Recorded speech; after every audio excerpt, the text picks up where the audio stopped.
প্রিয় সুধী, আসসালামু আলাইকুম। আমি ডাক্তার মোহাম্মদ আব্দুল মান্নান।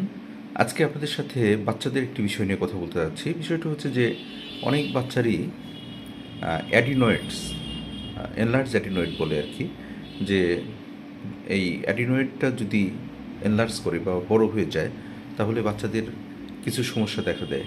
ছোট, এই 2.5 থেকে 3 বছর বয়স থেকেই এ ধরনের বাচ্চাদের এই সমস্যাগুলো অত্যন্ত ভালোভাবে বোঝা যায়। তারপরে দেখা যাচ্ছে যে 5 বছর, 6 বছর, 7 বছর এ ধরনের বাচ্চাদেরও এই সমস্যাগুলো প্রকট আকার ধারণ করে। সাধারণত দেখা যায় ওরা ঠিকমতো ঘুমাতে পারে না, হাঁ করে ঘুমায়, অর্থাৎ নাক দিয়ে তারা শ্বাস নিতে পারে না।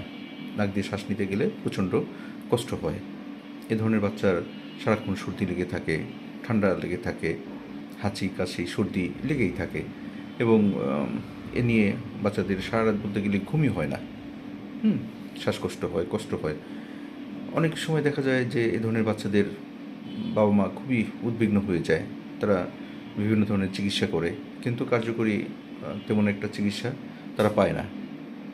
তবে আমি যেটা বলতে চাচ্ছি যে হোমিওপ্যাথিতে এই এনলার্জ অ্যাডিনয়েড, যেটা এই অ্যাডিনয়েডটা মূলত নাকের পিছনে থাকে, এটা এক্স রে না করলে বোঝা যায় না।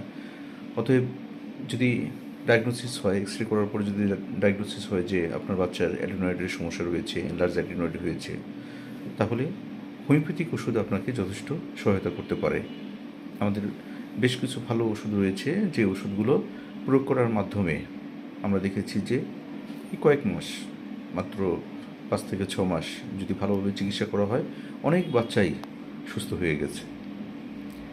অনেক সময় দেখা যায় বাবা মা এসে বলে যে আমার বাচ্চাকে খুবই দ্রুত অপারেশন করতে বলেছে, কিন্তু পরবর্তীতে হোমিওপ্যাথিক ওষুধ খাওয়ার মাধ্যমে এসব বাচ্চা সবাই এখন ভালো রয়েছে। তাই আমি বলবো, যাদের বাচ্চা এ ধরনের সমস্যায় ভুগছে, কষ্ট পাচ্ছে, আপনারা একটু হোমিওপ্যাথিক চিকিৎসা করুন। আশা করি অনেক অনেক ভালো রেজাল্ট পাবেন। ধন্যবাদ সবাইকে।